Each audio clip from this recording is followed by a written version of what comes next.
some of the Christmas scene here in Reno. That's a place called Hidden Valley, East Reno. As we welcome you in to vlog number 96. Hoping that all of you are having a good holiday season. For me, my first Christmas as a father, and while giving a son a gift when he's not even 1 year old yet doesn't really do much, I gotta say I'm already looking forward to the days of giving gifts to him.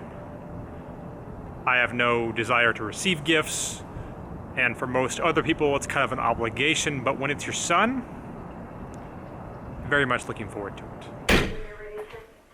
By the way, before we get into the hands for this vlog, take a look at this. The newsroom here at Colo getting completely renovated. Oddly enough, I have now been working in local news long enough to witness two different newsroom renovations. When I worked at Channel 4 back in 2015, they did the same thing. And I spent basically my entire tenure there, which was for a year and a half, working out of a closet basically because of the renovation. And then once I finally got the job here, an on-air job, my first on-air job, that's when they finished. Not that you're here for that, you're here for the poker. And this past session that I played at Peppermill was one where I ran good, but quite honestly, I still can't believe one of these hands. So I jump into the game and end up getting stuck about 200 before getting into a seat from which I can properly film, but then I got hot. First hand I vlog comes and we get two limps and I pick up ace queen of diamonds in the blind. And again, this is single blind, $5 no limit hold'em. I make it $25 and I get two calls. So with 75 in, it comes king 4-5, two spades, one diamond. I bet 40 and I get a call from the cutoff. So with 155 in, the turn is the ace of spades, giving me top pair but bringing in front door spades. I bet 55, looking to keep all of his kings in there, and he makes the call. So with 265 in, the river's another 5. I was glad to see a non-spade, but now my kicker didn't play. Regardless, I decided to bet small again, making it 60, and he ends up paying off. So we have a $385 pot, and I show my hand, and I'm good. After that, an OMC hit his 2-outer on the river against me, beating me boat over boat. I, of course, didn't pay off the river, but I lost a little bit of money in the hand nonetheless. Then a calling station rivered the nut flush against my 2 pair, but simply checked the river to me, and I checked it back. So I lost the minimum, but still, I had lost all my profit from the first hand and then some.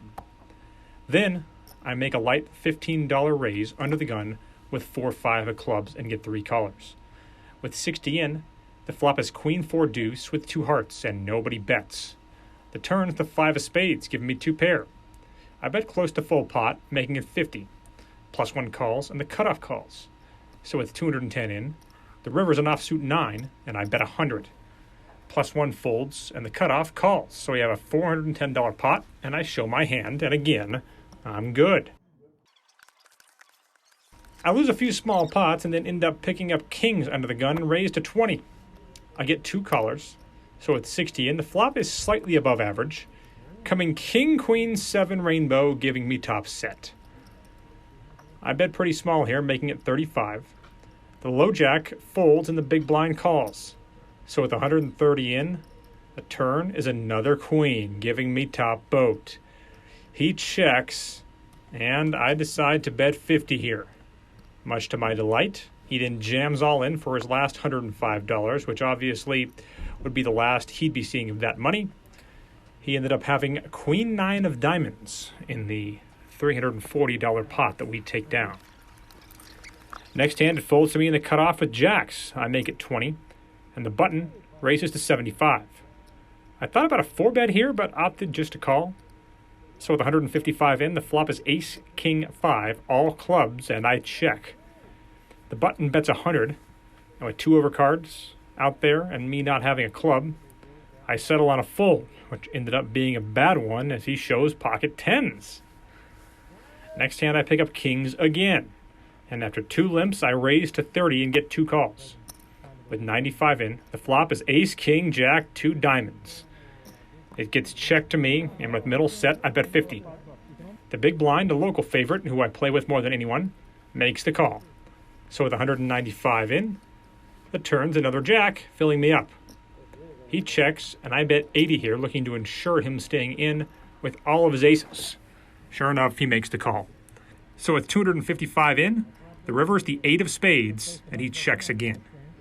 This time I bet 135, and then he raises me to 300. Obviously music to my ears. I think about it for a minute, and 3-bet it to 700. And he immediately says how he shouldn't have re-raised me. He thinks about it for a few minutes, shows me jack 8 of hearts for a runner-runner boat, and makes a very good fold. I show my hand because I owe him several shows based on previous hands where we agreed on that. Either way, we are once again on the right side of a cooler, something we are expecting a lot more of after months of having it never happen. Next hand I'm going to turbo through because there's not much to say, but we pick up pocket threes in the blind in a three-way limped pot, and the flop and turn both get checked through, but the river came a 3. I bet 30, and both guys paid off. The sets just kept on coming, so despite being stuck early before filming, we end up running really good and booking a win of almost $700. Would have been over $1,000 if it weren't for that really good fold by my opponent in the hand where I had the kings full.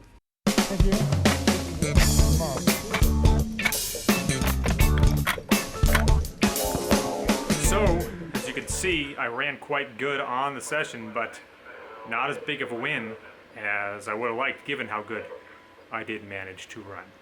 But either way, things turning around for me here towards the end of 2020, which is definitely good to see. We're coming up on vlog number 100, by the way, and for that vlog, I think we'll take a look back, montage style, at a number of the best moments from the first 99 vlogs. If you have any moments that you'd like to submit so they're not forgotten, you're welcome to leave a comment below. So I was able to book yet another win on the vlog, and December continues to be amazing. I posted to Instagram stories basically a graph, and I took the numbers out, and I've said this before, but I'll say it again. I'm not going to release the numbers of how much I win or lose on a given year because of the simple fact that it will be gossiped about. The power of gossip in this town continues to blow my mind and continues to be nothing but aggravating. So I'm just not going to put myself at risk for it. But I will say it was just the worst year that I've had, and December's making up for it in a big way. So that's good. Now, as we close out this vlog, I want to speak to the vocal minority of people. And basically, this is just some housekeeping. I think 98% of you already understand this. But I get a lot of comments asking about these, so I'm just going to provide some clarity. Because if there's one thing you can take from my vlog, probably over anyone else's vlog, is the value of knowing your opponents. Because I, of course, don't profess to be the greatest when it comes to strategy. I like to think I'm decent. But the thing that I've always excelled at is being able to get reads on people, and a lot of those reads come from knowing about them. Why are they playing poker? What's their situation in life? And of course, how do they generally play? So as a result, I categorize people on this vlog. And I think there's some confusion, albeit again by the vocal minority, as to some of these things. So when I use the term VIP, what am I talking about? Well, I'm talking about the guys who drive the game. The VIPs are the guys who the game are built upon. And generally speaking, the VIPs that I play with, they embrace that. They know they lose money long term, but they have the money to lose. And they like the fact that they are the focus of the game, that they play the most hands, that people come to play with them. And therefore, the term VIP applies to them because they are indeed more important to the game than the rest of us. And I feel the casinos should do whatever they can to take care of the VIPs. And, again, I'm not saying that I'm God's gift to poker, but if there's one thing that I've figured out, it's that just being nice to these guys is the way to go. Because I have multiple VIPs that constantly text me and say, hey, we're playing. Get on down here. These guys know I'm going to win more money from them long term than they're going to win from me. Occasionally, they'll win a good amount of money from me short term. But the fact of the matter is, they enjoy playing with me, and I enjoy playing with them. So that's what I'd recommend for all of you to do, is just embrace the fun element of it with the VIPs. There's also the OMCs. Now, there's also been some confusion on exactly what an OMC is. Just because you're old or older and play poker doesn't mean you're an OMC. There's a guy that I play with named Mac, and I love Mac. He is almost 90 years old, and he's still sharp as a tack. He was born back in the 1930s, and he hasn't forgotten anything since then. His memory is so sharp. He's got tons of great stories, but the fact of the matter is Mac only plays aces and kings. And that is what I see out of a lot of OMCs. They come to play poker, obviously not to try to win money long term, but they also don't lose much money long term because they play so tight. They come for the entertainment value. They come to talk to other OMCs, frankly, and to have a chance to win, to get the mental juices flowing, to get to play a game that challenges them and is fun to play. So that's why they do it. And the term old man coffee does kind of come from that. These guys show up. Usually they show up at 10 or 11 in the morning. They play till 5 or 6 in the evening, and then they go home. And during that time, they don't play too many hands. Some OMCs are better than others when it comes to getting the game going. It does kind of drive me crazy when an OMC refuses to start a game 4 or 5-handed. It's like, that's really your main purpose, is to start the game, and you won't do that? Anyway. So that's an OMC. There's a lot of guys that are older that are not OMCs because they play too good, or because they play too loose, or because they play more than aces or kings, quite honestly. So, OMCs, you gotta love them. In all honesty, I aspire to one day be an OMC, should the game still be going on then.